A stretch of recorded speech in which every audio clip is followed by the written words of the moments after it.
Integrated wellness science and practices के इस अनुष्ठान में हम चर्चा के लिए उपस्थित हैं। सूचना की तकनीक, संचार की क्रांति के इस युग में विशेषकर भौतिकीय आकर्षणों में उलझी चेतना के इस युग में कि जब पदार्थ ही सत्य है, ऐसा मानकर मनुष्य पदार्थों के संग्रह, संचय, भंडारण की ओर अग्रसर हैं। जब पूरी धरती पर अति उत्खनन है और प्राकृतिक अथवा नैसर्गिक जीवन से विमुख मन है, ऐसे में नाना प्रकार की व्याधियाँ मनुष्य के आसपास हैं। कुछ व्याधियाँ ऐसी भी हैं जो हमारे जीवन के ढंग से पैदा हुई हैं। हमने जिस ढंग से अप्राकृतिक जीवन अभ्यास बनाया है, हम समय का पालन नहीं कर रहे हैं। हम ये नहीं जानते हैं कि किस प्रकार का भोजन करें। आहार विहार निहार विचार व्यवहार के प्रति जो हमारी उदासीनता है, उसने बहुत सी व्याधियों को जन्म दिया है। हताशा, नैराश्य, दैन्य, कुंठा और अवसाद की विविधताएं। अवसाद के बाद जिस प्रकार से व्यक्ति के भीतर शून्यता है, रिक्तता है, अथवा मनोन्माद है, अथवा उसकी मनस्थिति में एक प्रकार की निरंतर की असुरक्षा है, उस कारण भी बहुत सी व्याधियाँ जन्म ले रही हैं।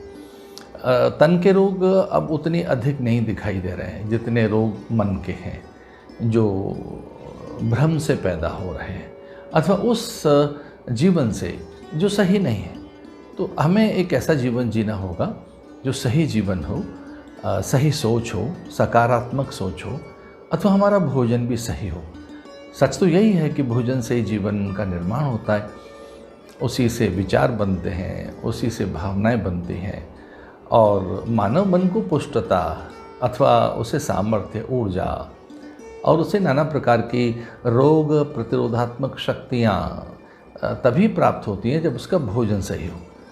तो इस अभियान में हमें ये देखना होगा कि हमारा सही भोजन हो, सही तरह से हम नींद ले सकें, हम ये विचार कर सकें कि जो भोजन है हमारा वो प्राकृतिक हो, नैसर्गिक हो, अथवा वो व्याधि संपन्न न हो। इस विषय में पूज्य स्वामी दयाधिपानंद जी महाराज, जिन्हें हम आदरणीय शिव कुमार जी महाराज के नाम से भी पुकारते हैं, रामकृष्ण मिशन में जो एक अद्भुत विभूति हैं और भी उनके अनेक सहयोगी चिकित्सक, उनका ये अभियान अत्यंत मांगलिक है। वे जगाना चाहते हैं समाज को, व्यक्ति की चेतना को उन्नत करना चाहते हैं। वो बताना चाहते हैं कि चिंतन, चरित्र, आचरण की दिशा में भी कुछ श्रम करना होगा। हमारा सही चिंतन है, हमारा उच्च चरित्र बने, हम एक आदर्श जीवन जिएं, हम समाज की निधि बनकर निकलें। और ये तभी संभव है जब हमारे पास निरोगी काया हो, हमारे पास एक स्वस्थ तन हो, स्वस्थ मन हो। और इस पर अब हमको जागरूकता लानी चाहिए कि हम ठीक भोजन करें, ठीक हमारे विचार हों, जीवन शैली हमारी सही हो, और हम समय का प्रबंधन करना सीख सकें। इस दिशा में एम्स के भी बड़े प्रयास हैं और हमारे यहाँ ऋषिकेश में एम्स जिस ढंग से एक बड़ा कार्य कर रहा है, अथवा आदरणीय स्वामी जी के नेतृत्व में रामकृष्ण मिशन से जुड़े हुए अनेक जागरूकता के जो अनुष्ठान हैं अथवा जागरूकता के जो अभियान हैं, वे अत्यंत प्रशंसनीय हैं, अनुकरणीय हैं।